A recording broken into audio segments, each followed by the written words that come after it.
first grade and all of our families. I am here with a tutorial on our math tools we will be using during our distant learning. This is our math tool list of the things that you guys will be making in this video. First, we're going to start with the number line. Every student was provided a number line in a sandwich bag with two number 2 pencils, and you're going to unfold the number line and recognize that it is double-sided with 2 lines. We're going to start with the first line, counting by ones.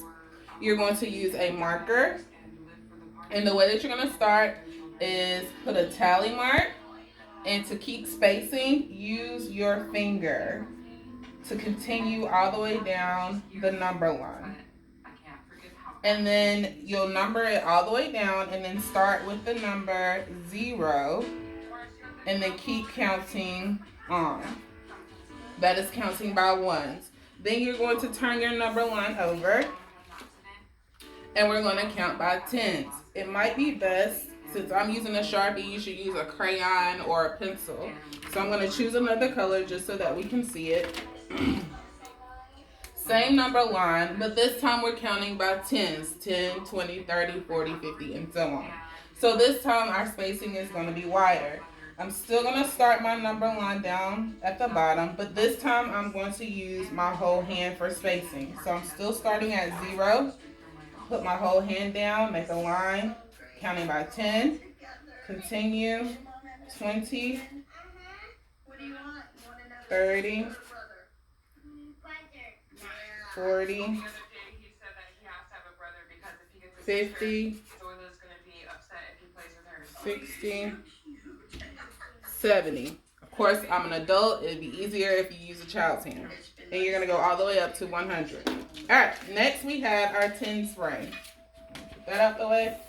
You need a sheet of paper. It can either be a plain white sheet or it can be a sheet of notebook. So the the tens frame, you're going to draw 2 rectangular boxes. One at the top and one at the bottom. Okay. Then you're going to put 4 lines in the first box. 1, 2, 3, 4. That way you have 1, 2, 3, 4, 5 boxes across. Then you're going to draw a line straight down the middle. This is what we call a tens frame because there are 10 boxes in all. You're going to do the same thing for the bottom box. 1, 2, 3, 4. And then a line across. This will be your tens frame. When using the tens frame, in class we use counters. So again, you can take another sheet of paper and you're going to choose 2 colors to create counters. For this, I am going to use the color pink and green. So you just need to draw a couple of circles in the different colors.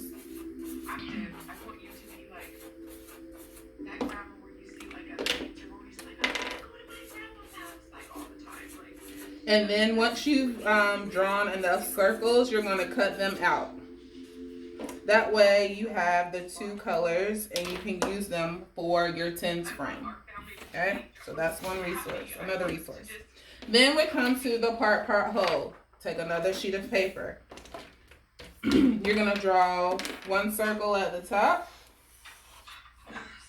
a line and a circle, and on the other side, a line and a circle. The part whole still teaches students how to add or subtract. This top circle, the bigger circle, will be your whole, which is what the 2 smaller circles, the parts, will equal. So essentially, you'll have like 2 plus 2 equals 4. Or if you're subtracting, you're going to take the whole number and go backwards. 4 minus 2 equals 2. Okay? And we'll discuss that later on in our lessons. Next sheet is your balance. So this is where students are going to be comparing equations and comparing totals. So you're going to start with a triangle at the bottom of the paper. This is your balance with the line going across the top. Then you are going to create 2 boxes. So you got a box, a circle, then a box. And then on the opposite side, you're going to do the same thing. A box, a circle, and a box. In the boxes are your numbers, and in the circle is your solving strategy. It's either going to be a plus or a minus.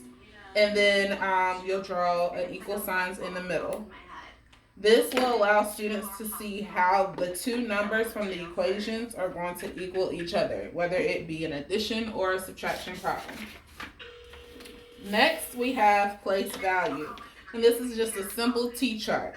So drawing a line, turning the paper this way, draw a line straight down the middle, straight across, just like a T-chart.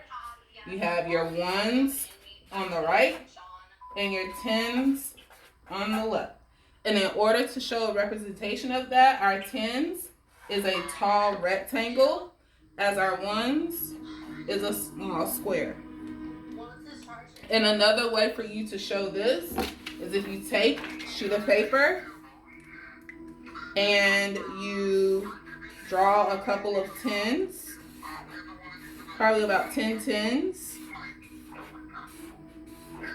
cut those out, and then draw a couple of squares and cut those out so your student can use them as manipulatives on their base 10 chart.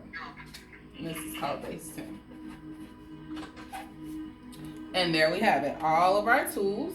So you can play this video back as often as you can, but please make sure that you create all of these math tools prior to Monday. Thank you. Have a great afternoon.